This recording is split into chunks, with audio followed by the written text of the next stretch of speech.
Welcome to the series 1% better each டே. இன்னைக்கான வெயிட்டை பார்த்தீங்கன்னா 76.9 கேஜிஸ் இருந்தோம். அதாவது 77 கேஜிஸ்க்கு 100 கிராம்ஸ் கம்மியாக இருந்தோம். ஸோ இன்னைக்கு பேக் அண்ட் பைஸ் டே.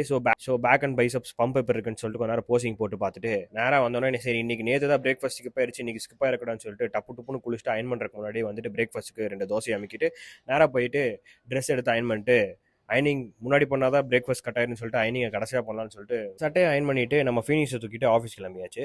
நம்ம அன்னைக்கு நின்னதை விட இன்னைக்கு கொஞ்சம் தூரமான டிராஃபிக்லேயே நின்று இருந்தோம். ஸோ கண்ணு கட்டுற தூரம் வரைக்கும் என்னோட ஆஃபீஸோட பில்டிங் கூட தெரியல. மங்களகரமாக ஆஃபீஸில் போய் வேலையை பார்க்கலான்னு பார்த்தா காலையிலேயே மானிட்டர் வந்து வேலை செய்யலை. ஸோ அந்த மானிட்டர் போட்டு கொஞ்சம் கிருத்துவமாக நோண்டி ஒயரை பிடுங்கி கனெக்ட் பண்ணி அங்கே சுற்றி இங்கே சுற்றி ஏதோ பண்ணி கடைசியில் ஒரு வழியாக வந்துருச்சு அது.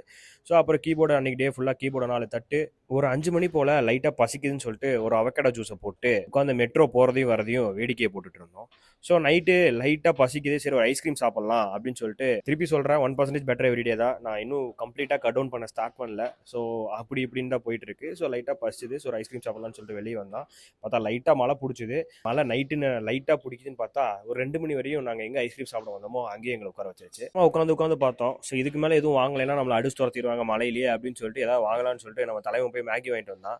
சின்ன மழையாக ஸ்டார்ட் ஆனது பார்த்தா ஐஸ் கட்டி மழையாக பெய்ய ஆரம்பிச்சிது. ஐஸ் கட்டி மழை என்ன ஆச்சுன்னா கொஞ்ச நேரம் கழிச்சு பார்த்தா பெரிய மழையாக வர ஆரம்பிச்சிது. பெரிய மழை என்ன ஆச்சுன்னா ரோடு ஃபுல்லாக ட்ரைனேஜை ஃபில் பண்ணி தண்ணி ஃபுல்லாக வெளியே ஓட ஆரம்பிச்சிருச்சு. ஸோ இதனால் நம்ம என்ன பண்ணோம், ஃப்ரெண்டாக கால் பண்ணிட்டு இங்கே வாடா பக்கத்தில் தான் இருக்கோம் வந்து பிக்கப் பண்ணிட்டு போடா அப்படின்னு சொல்லி அவனை கூப்பிட்ட நேரம் பார்த்தா மழை நின்றுச்சு. தலைவன் அங்கேருந்து ஸ்கூட்டியில் கெத்தாக வந்தான். அவங்க கூட ஏறி ரூமுக்கு போய் சேர்ந்தாச்சு. ரூம் ஃபுல்லாக பார்த்தீங்கன்னா முன்னாடி ரூம் பிஜி ஃபுல்லாக முன்னாடி பார்த்தீங்கன்னா வெறும் தண்ணி. ஸோ உள்ளே போய் படுத்து குட் நைட்டு ஃப்ளாட் ஆகலான்னு பார்த்தா கரண்ட் இல்லை. ஸோ அங்கங்கே பேசி கடைசியில் பார்த்தா ஜென்ரேட் ஆன் பண்ணி விட்டாங்க. ஜென்ரேட் ஆன் பண்ண குட் நைட்டு படுத்து ஃப்ளாட் ஆயிடுச்சு. நாளைக்கு பார்க்கலாம். Bye bye.